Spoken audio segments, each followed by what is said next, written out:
akan mendengar beberapa statement daripada Wahabi atau yang lainnya itu selalu mengatakan, loh kok sifatnya Allah itu hanya 20, kan gitu kan? Sifatnya Allah itu kok hanya 20, kok tidak lebih daripada 20? Padahal sifatnya Allah itu banyak, tak terhingga. Ada yang namanya yad, ada yang namanya istiwa, ada yang namanya sifat-sifat khobariyah. Semua itu adalah sifat-sifatnya Allah. Kenapa kok Asy'ariyah itu hanya membatasi 20? Bahkan jumhur Asy'ariyah hanya membatasi berapa? 13 saja. Kenapa kok sangat sedikit sekali? Kan padahal Allah itu kan kesempurnaannya tidak terbatas. Kenapa kok Anda hanya membatasi angka-angka yang yang sangat sedikit ini? Loh, Anda itu tidak paham bagaimana Asy'ariyah ini berpikir, bagaimana Asy'ariyah ini melihat sifat-sifat ini.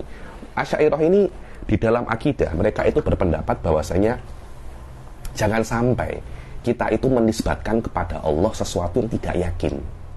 Kita mesti yakin bahwasanya dalil untuk menisbatkan sesuatu kepada Allah itu mesti yakin. Dan selain daripada 13 ini menurut jumhur, dia tidak lolos. Dia tidak berjaya untuk melewati ujian yakin. Karena ini mungkin yakin, mungkin tidak. Mungkin ini sifat, mungkin ini tidak. Selama dia itu mungkin sifat, mungkin tidak, maka Asy'ariyah sendiri mereka itu merasa tak selesa untuk menisbatkan kepada Allah yang tak yakin itu adalah sifat. Untuk mengatakan perkara ini sifat, dalilnya itu harus yakin. Dan untuk dalil yakin ini tak mudah. Dalil yakin ini benar-benar tak mudah, karena majority dalil yakin itu dia mesti akli. Memang ada beberapa dalil nakli yakin ada. Cuma syaratnya itu banyak.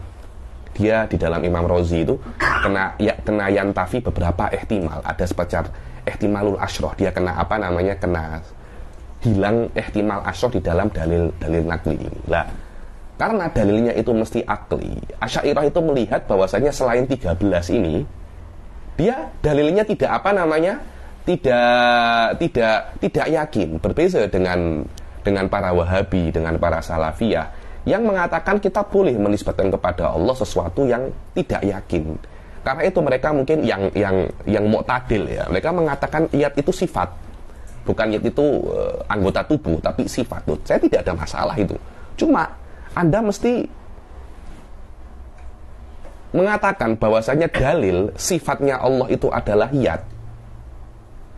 Itu tak yakin. Itu dhonni.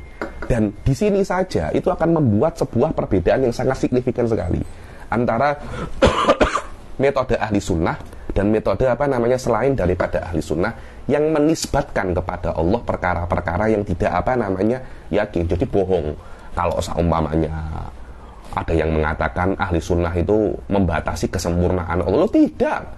Kita ahli sunnah mengatakan Allah mempunyai kesempurnaan yang tidak terbatas. Cuma yang wajib kita ketahui, yang yakin kita ketahui hanya 13.